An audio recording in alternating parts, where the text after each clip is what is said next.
They never believed this day would come. For centuries, Europe controlled Africa's resources, Africa's trade, even Africa's future, but today, the script has been rewritten. Cargo ships that once sailed north now move east. South minerals that build European empires now fuel African industries, and for the first time in modern history, it's Europe, not Africa, feeling the pressure, the panic, the fear. Factories across the continent grind to a halt. Energy grids stall, our giants warn of collapse. Unity is crucial if we want to pave the way for a stronger Europe among NATO and Europe more present in Africa. Look at Africa. To look at Africa is crucial for the future. To leave Africa in Chinese hands is a big mistake for everybody here. The one thing every European leader swore would never happen is unfolding right now, and Africa has broken free, fully, loudly, and on its own terms. No begging, no bargaining, no dependence. The world watches in disbelief as a new reality takes shape, a reality where Africa is not a supplier, but a superpower. And Europe, once the master of the global game, has become a desperate player fighting to stay relevant. For an African to visit a European nation, an ordinary African, to visit a European nation is like, let me give you an example my teacher used to use. It's like trying to milk an elephant because of the visa process. However, for a European to visit an African nation, most of our nations, it is like a walk on the beach. It's like going to have a cup of tea. But then that is not the problem. The tragedy is that now for an African to visit a fellow African within the shift they feared is no longer a prediction. It is here, and there is nothing anyone can do to stop it. To those in Africa, in the Middle East, in Asia, and in South America, please hear this. We were told stories. We were raised in shadows. We were born into the same machinery that took from you. We were told that you were dangerous, that you were backward, and that you needed saving. And while bombs fell on your cities, screens in our homes told us it was justice. The continent had waited long enough. For decades, every major economic decision that rippled through Africa seemed to originate outside its borders. Policies were drafted in cold European boardrooms, aid was offered with invisible strings, and trade deals ensured Africa supplied raw material while Europe reaped the wealth. But now, something was shifting beneath the surface, something Europe could neither predict nor control. The year began with subtle signs. Several African nations quietly halted the export of key minerals to their usual European partners. It was not announced with hostility, only with a calculated calmness that made Europe nervous. For the first time, Africa held its leverage closely, refusing to play by a script written in Brussels, Paris, or London. African leaders met frequently across capitals Lagos, Nairobi, Kigali, Johannesburg, discussing strategies that resonated with urgency. Every conversation led to the same conclusion: the old model had expired. If Africa was going to rise, it would rise on its own terms. Europe sensed the tremor before the earthquake. Energy ministers across the continent held emergency meetings to address what they described publicly as temporary trading consistencies, but privately labeled as a developing crisis. Without Africa's cobalt, platinum, lithium, manganese, and rare earth metals, the European green transition slowed like a machine deprived of oil. Solar panels, electric vehicle batteries, high-tech medical equipment, everything depended on resources that Africa had finally decided were no longer up for exploitation. One newspaper headline in Berlin captured the tension perfectly: Africa looks elsewhere, Europe left in the cold. The article questioned how Europe, after centuries of involvement in African trade, had failed to see this coming, but many in Africa had seen it coming for a long time. They watched how Europe scrambled to retain influence, offering new aid packages and updated cooperation agreements. Yet these offers sounded the same as before: donations disguised as handcuffs. The turning point came when Africa signed a monumental intercontinental economic agreement, binding 54 nations into a unified trade framework. Overnight, internal tariffs collapsed, borders eased for goods, and African economies began moving there. Exports across the continent rather than out of it. The slogan adopted at the signing was simple yet unshakable: we trade to grow, not to depend. The first country to publicly announce a redirection of exports away from Europe was met with outrage from European officials. However, it was soon followed by 5 more, then 10 more, and soon half the continent had restructured its trade commitments. Europe watched as container ships once destined for Antwerp, Marseille, and Rotterdam rerouted toward African ports and Asian megahubs. African factories that once operated only to satisfy European demand now produced for African economies. Jobs multiplied, supply chains strengthened, and infrastructure projects accelerated. A subtle confidence returned to African cities. Financial districts buzzed with activity. Universities focused on manufacturing, agricultural. Modernization surged, and energy projects introduced a new era of independence. Billboards across several capitals proudly displayed a shared message: our resources power our future.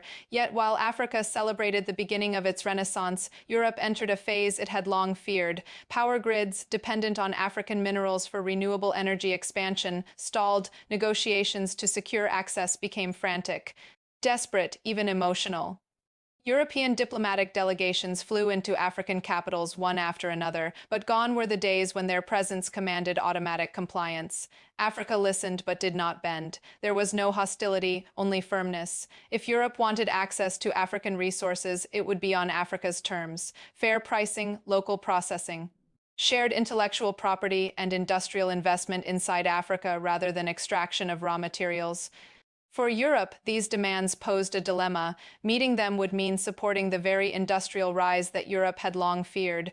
Refusing them would mean choking its own economy. The media in Rome, Madrid, and Warsaw echoed panic. Analysts warned that electric car manufacturers would shut down, energy costs would skyrocket, and technology companies risked collapse. Meanwhile, stock markets fluttered nervously as investors questioned whether the European economy had entered a new age of vulnerability, one in which the continent no longer dictated global trade, but instead reacted to it. In Africa, debates filled evening broadcasts. Many residents expressed pride that their countries had finally taken control of their destiny. They talked about how parents would no longer have to send their most talented children overseas just to find opportunity. The people felt they were witnessing history, and they were a reclamation of value after centuries of undervaluation. Still, the world was watching to see whether Africa would remain united. Europe gambled on division, hoping individual nations could be persuaded to return to old arrangements if offered enough incentives. But this time, unity proved stronger than temptation. Africa had built something more powerful than a trade agreement. It had built trust among its countries, based on shared memory and shared ambition. Weeks later, a major turning point arrived when Africa launched its first cross-continental payment settlement system, eliminating dependence on European and American currencies in inter-African trade. The announcement sent shockwaves through European financial sectors, which had long benefited from currency conversions and international transaction routing. Suddenly, Africa could trade with Africa without involving Europe at all. European commentators called it a financial earthquake. African economists called it late but inevitable. As the weeks passed, Europe's panic became more visible. Government task forces were set up to restore trading relations with Africa at any cost. Emergency energy policies were drafted to ration electricity during winter. Even luxury car manufacturers issued warnings to shareholders about the risk of production halts. Yet Africa continued forward not with arrogance but with certainty. New transportation corridors opened, linking West Africa to East Africa by rail. A manufacturing zone in southern Africa reported record investments. North African ports expanded capacity for intra-African shipping.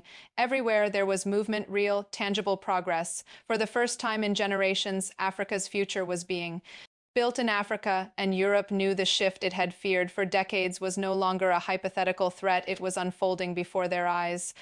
The era in which Europe controlled African economics was fading, and something new was rising in its place. No colonial leverage remained, no political pressure was enough, no diplomatic charm could rewind time. Africa was not isolating itself from the world, it was assuming its rightful place in it. Tension mounted across European capitals as the consequences of Africa's decisive breakaway grew heavier by the day. In Brussels, statements became increasingly urgent. Officials insisted that Europe was not losing Africa, yet the actions taken behind closed doors betrayed their anxiety. Across the continent, every major ministry now had a dedicated task force focused solely on repairing relations with Africa. But the harder Europe reached out, the more obvious it became that its leverage was gone. The most alarming development came when Africa announced the creation of a Continental Investment and Development Bank, fully funded by African nations and supported by Asian and Middle Eastern financial partners. It was designed to finance infrastructure, manufacturing, technology, and agriculture without requiring approval from any European or Western institution. Overnight, the World Bank and IMF lost their monopoly on Africa's economic direction. Analysts in Paris appeared on late-night broadcasts sounding almost defeated. The phrase repeated through the studio was simple, yet devastating to European self-perception. Africa no longer needs us. What experts refused to say openly, but everyone understood, was that Europe needed Africa more than Africa needed Europe. Meanwhile, across African streets, you could feel the electricity of a continent in motion. Young professionals discussed opportunities in booming tech hubs rather than dreams of emigrating. University graduates received job offers from companies building energy plants, rail networks, and food processing facilities. Farmers who once struggled to compete with subsidized European imports now sold to a massive regional market that valued African products first. The balance of dignity was finally shifting. Still, Europe was not giving up. It launched a diplomatic counteroffensive disguised as partnership. Delegations arrived in Cairo, Abuja, Pretoria, and Nairobi with charm-filled proposals. They talked of renewed cooperation, shared prosperity, and a new era of equality. But Africans had heard these promises before, promises that always benefited Europe most. This time, the response was coordinated. Every African country replied with the same stance. Resource access in exchange for local industrial value. Mining must be paired with processing plants. Lithium must become batteries within Africa. Cocoa must become chocolate within Africa. And crude oil must become refined products within Africa. No more exporting wealth without development. Europe called the demands unrealistic. Africa called them non-negotiable. As frustrations mounted, European political rhetoric took a colder tone. Accusations surfaced that Africa was turning its back on the West and aligning with adversarial global actors. Yet these claims only deepened African resolve. After centuries of interference, Africans rejected the notion that their choices required European approval. Even as Europe panicked, global powers watched with curiosity, some with interest, others with concern. Asia, recognizing Africa's new confidence, accelerated trade missions with urgency and respect. South America expressed solidarity, hoping one day to break out of similar dependency. The Middle East expanded energy partnerships that bypassed European control. For the first time, Africa stood at the center of global courtship instead. On its outskirts, change was no longer coming, it had arrived. A symbolic moment took place during a global energy summit. For decades, Europe had dominated the room, setting the agenda, speaking first and speaking loudest. But this year, the eyes of the world turned to Africa. The continent unveiled a bold renewable energy expansion plan driven not by foreign aid but by cross-continental cooperation. Africa was no longer the supplier of raw materials. For Europe's energy transition, it was building its own. The announcement triggered stunned silence within the European delegation. The transformation they had feared most, Africa taking command of its fate, had become a reality too powerful to ignore. Meanwhile, within Africa, an emotional renaissance unfolded. Music, film, and media celebrated progress and unity. Patriotic slogans were not nationalist in tone but continental, reminding citizens that Africa's greatest power came from collective strength. Across social media, a common message circulated: we are not rising alone, we are rising together. However, this rise did not mean a lack of challenges. African manufacturing faced early growing pains, from power shortages to logistical constraints. Critics warned that maintaining unity would be difficult once industries began competing. European analysts predicted envy, internal rivalry, and instability. But the expected fractures never arrived. The newly formed Continental Economic Body introduced policies promoting complementary industries rather than conflicting ones.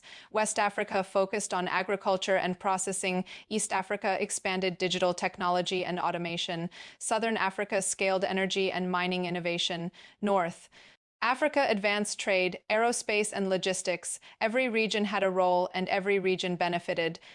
Africa realized something Europe never expected. Cooperation could be more profitable than competition. This terrified European markets. Their longtime strategy had been simple: keep African countries competing against one another, bargaining down their value. Now, with Africa unified, Europe's historical advantage dissolved.